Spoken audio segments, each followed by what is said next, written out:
कृष्ण नाम का आसरा, कृष्ण नाम का ध्यान। 27वां अध्याय अब लिखने लगा महान।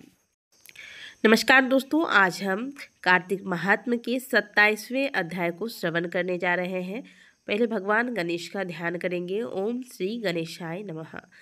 जय श्रीमन नारायण। पार्षदों ने कहा, एक दिन की बात है, विष्णुदास ने नित्य कर्म करने के पश्चात भोजन तैयार किया, किंतु कोई छिपकर उसे चुरा ले गया। विष्णुदास ने देखा भोजन नहीं है, परंतु उन्होंने दोबारा भोजन नहीं बनाया, क्योंकि ऐसा करने पर सायंकाल की पूजा के लिए उन्हें अवकाश नहीं मिलता।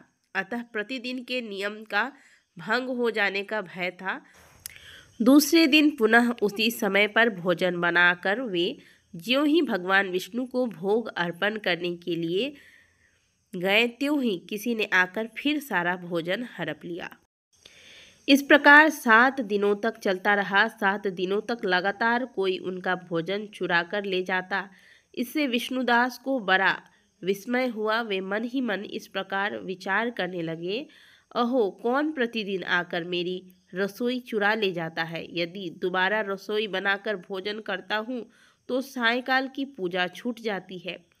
यदि रसोई बनाकर तुरंत ही भोजन कर लेना उचित हो तो मुझसे यह न होगा, क्योंकि भगवान विष्णु को सब कुछ अर्पण किए बिना कोई भी वैष्णव भोजन नहीं करता।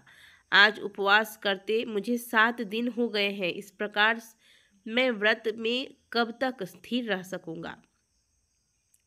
अच्छा, आज मैं रसोई की भली भांति रक्षा करूंगा। ऐसा निश्चय करके भोजन बनाने के पश्चात वे वहां कहीं छिपकर खड़े हो गए। इतने में ही उन्हें एक चांडाल दिखाई दिया, जो रसोई का अन्न हर कर जाने के लिए तैयार खड़ा था। भूख के मारे उसका सारा शरीर दुर्बल हो गया था। मुख पर दीनता छा रही थी। शरीर में हाड़ और चमड़े के सिवा कुछ भी शेष नहीं बचा था। उसे देखकर श्रेष्ठ ब्राह्मण विष्णुदास का हृदय करुणा से भर गया। उन्होंने भोजन चुराने वाले चांडाल को देखकर कहा, भैया जरा ठहरो ठहरो, क्यों रूखा सूखा खाते हो, यह घी तो ले लो। इस प्रकार कहते हुए विप्रवर विष्णुदास को आते देखकर वह चांडाल भय के मारे बड़े वेग से भागा और कुछ ही दूरी पर मूर्छित होकर गिर पड़ा। चांडाल को भयभीत और मूर्छित देखकर द्विज श्रेष्ठ विष्णुदास बड़े वेग से उनके समीप आए और दयावश अपने वस्त्र की छोर से उनको हवा करने लगे। तदंतर जब वह उठकर खड़ा हुआ तब विष्णुदास ने देखा वहां चांडाल नहीं बल्कि साक्षात नारायण ही शंख चक्र और गदा धारण किए सामने उपस्थित है। बोलिए सभी भक्त वत्सल भगवान की जय। अपने प्रभु को प्रत्यक्ष देखकर विष्णुदास सात्विक भावों के वशीभूत हो गए। वे स्तुति और नमस्कार करने में भी समर्थ न हो सके। तब भगवान ने सात्विक व्रत का पालन करने वाले अपने भक्त विष्णुदास को छाती से लगा लिया और उन्हें अपने जैसा रूप देकर वैकुंठ धाम को ले चले। उस समय यज्ञ में दीक्षित हुआ राजा चोल ने देखा कि विष्णुदास एक श्रेष्ठ विमान पर बैठकर भगवान विष्णु के समीप जा रहे हैं। विष्णुदास को वैकुंठ धाम में जाते देख राजा ने शीघ्र ही अपने गुरु महर्षि मुद्गल को बुलाया और इस प्रकार कहना आरंभ किया, जिसके साथ स्पर्धा करके मैंने यह यज्ञ दान आदि कर्म का अनुष्ठान किया है, वह ब्राह्मण आज भगवान विष्णु का रूप धारण करके मुझसे पहले ही वैकुंठ धाम को जा रहा है। मैंने इस वैष्णव धाम में भली भांति दीक्षित होकर अग्नि में हवन किया, दान आदि के द्वारा ब्राह्मणों का मनोरथ पूर्ण किया, तथापि अभी तक भगवान विष्णु मुझ पर प्रसन्न नहीं हुए।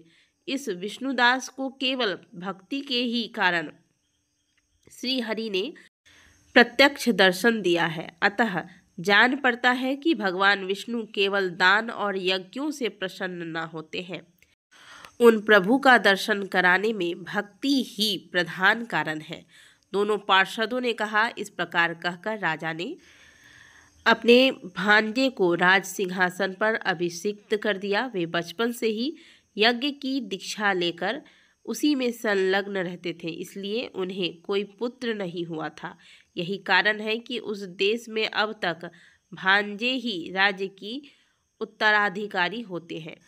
भांजे को राज्य देकर राजा यज्ञशाला में गए और यज्ञ कुंड के सामने खड़े होकर भगवान विष्णु को संबोधित करते हुए 3 बार उच्च स्वर से निम्नांकित वचन बोले। भगवान विष्णु, आप मुझे मन, वाणी, शरीर और क्रिया द्वारा होने वाली अविचल भक्ति प्रदान कीजिए। इस प्रकार कह के वह सबके देखते देखते अग्निकुंड में कूद पड़े।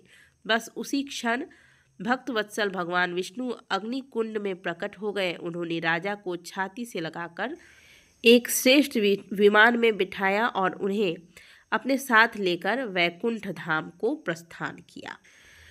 नारद जी बोले, हे राजन, जो विष्णुदास थे वे तो पुण्यशील नाम के प्रसिद्ध भगवान के पार्षद हुए, और जो राजा चोल थे उनका नाम सुशील हुआ, तथा इन दोनों को अपने ही समान रूप देकर भगवान लक्ष्मीपति ने अपना द्वारपाल बना लिया। इस प्रकार से आज कार्तिक महात्म का 27वां अध्याय पूर्ण हुआ।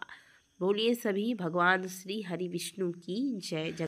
कथा सुनने के बाद भगवान के नाम का जयकारा अवश्य लगाएं। कमेंट बॉक्स में भगवान का नाम का जयकारा लगाने के लिए आज क्योंकि देव उठनी एकादशी है, जय श्रीमन नारायण अवश्य लिखें। मिलते हैं आपसे अगले वीडियो में, तब तक के लिए जय श्रीमन नारायण। हर हर महादेव।